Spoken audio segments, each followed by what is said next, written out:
замоне ки на толори варзишӣ буд ва на дастгоҳу таҷҳизоти тамринӣ, тоҷикон машқ мекарданд. дар кӯву пуштаҳо давидаву омодагӣ медиданд то дар гӯштини наврӯзӣ дастболо шаванд. аз замоне ки номе бо этноними тоҷик пайдо шуд, гӯштини миллӣ низ мавҷуд буд. яъне ба табири дигар дар хуну раги тоҷикона гӯштини миллӣ ҷой дорад ва ин нави варзиш ба ҷузъи муҳими фарҳангу оини миллӣ табдил ёфтааст. ҳолдонҳои соҳа мегӯянд ки дар сайёра навъҳои гуногуни гӯштин мавҷуд аст ва бархеашон то ба сатҳи байналмилалӣ ҳам расидаанд. аммо ба табири таърихшиносон кӯҳантарини ин нави муҳорибаи танбатан чизе бештар аз 2500 сол таърих надорад. аммо гӯштини миллии тоҷикӣ пайдоишаш ба зиёдтар аз 5000 сол пеш нисбат дода мешавад ва далелҳои дақиқ ҳам ҳаст ки ин нави варзиш хеле кӯҳану моли миллист. агар дар гирду атрофи таърихи пайдоиши гӯштини тоҷикӣ ки суҳбат кунем, ин аз 5000 ҳам зиёд аст.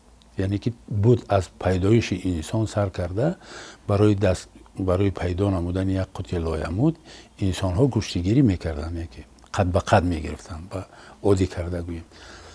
аммо аз замоне ки номи бо этноними тоҷик вобаставу пайваста шуд, ин соли 624 мелодӣ аст, асри 7.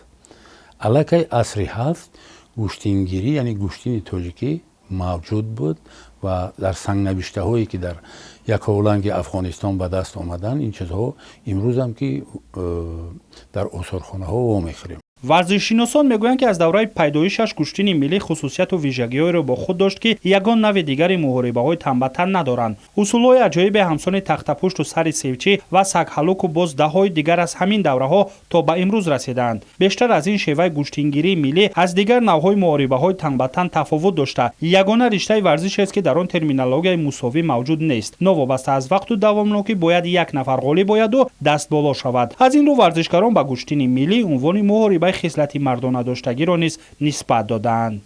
тафовути аз ҳама беҳтариташ ҳамин аст ки ин гӯштини ҷавонмардист, яъне ки дар ҳолати росто гӯштин мегиранд, фақат дар ҳолати росто гӯштин мегиранд. дар гӯштини миллӣ мусовӣ гуфтани гап ба анҷом намерасад.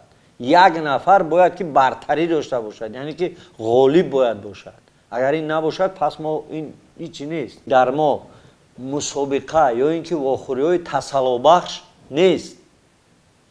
мисол барои ҷои сеюм дар гӯштини ҷудову дар гӯштини самбо утиши тилни схватка мезанад. дар мо нест ҳамин чиз. одаме ки дар вохӯрии ниманиҳоӣ бой дод, ҷои сеюма мегирад.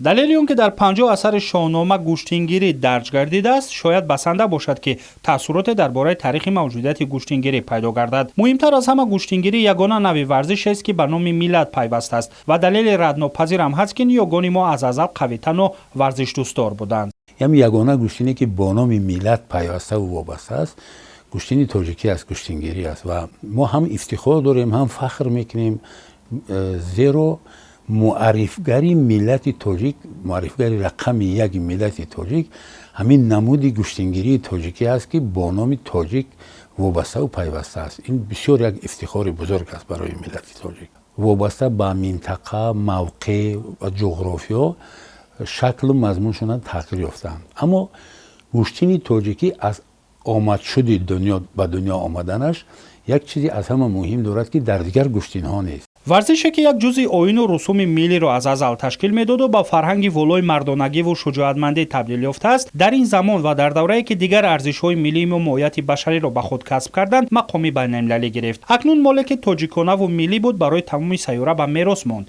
яъне ҳамон андешаву афкоре ки миллати мо тамаддунсозу поягузор аст, имрӯз воқеияти худро исбот намудаву вижагиҳои мардуми мо башариятро ба ваҷд оварда истоданд. аз ин ба пас дар тақвими мусобиқаҳои варзишии ҷаҳонӣ муҳорибаи гӯштингирӣ низ мавқеъ дорад ва бо ин унвон кишварҳои мухталиф варзишгаронро омода кардаву ба сабқат мефиристонанд. вақте ки гӯштини миллӣ мақому манзалати байналмилалӣ мегирад, якум ин маърифии кишвар дар арсаи байналмилалӣ аст. дуюм ин муаррифии намуди миллии мо, яъне ки он меросе ки аз ниёгон ба мо мондааст ва борҳо сарвари давлат мегӯяд ки мо бояд ки меросе ки ай гузаштагони мо мондагиянд, мо ӯро бояд чикор кунем, қадр кунем, мо бояд онҳоро пос бидорем. яъне ки мо гӯштини миллиро тавонистем ки дар баробари намудҳои дигари давлатҳои хориҷӣ ба арсаи байналмилалӣ биёрем. акнун федератсияи байналмилалии гӯштингирӣ ташкил шуд. рамзи ин федератсия тасдиқ гардид. либоси ягонаи варзиши ин нав қабул шуд ва китоби қоидаҳои гӯштингирӣ ҳам аз чоп баромад. аммо ба андешаи коршиносони соҳа ин аввали кор аст. ҷаҳонишавии гӯштингирӣ дигар масъулияту тадбирҳои ҷиддитареро ҳам тақозо менамояд, ки бояд давра ба давра амалӣ карда шаванд. ҳамсони гузарондани сабқату мусобиқаҳои минтақавиву ҷаҳонӣ ва бештар омодасозии варзишгарону мураббиёни сатҳи ҷаҳонӣ.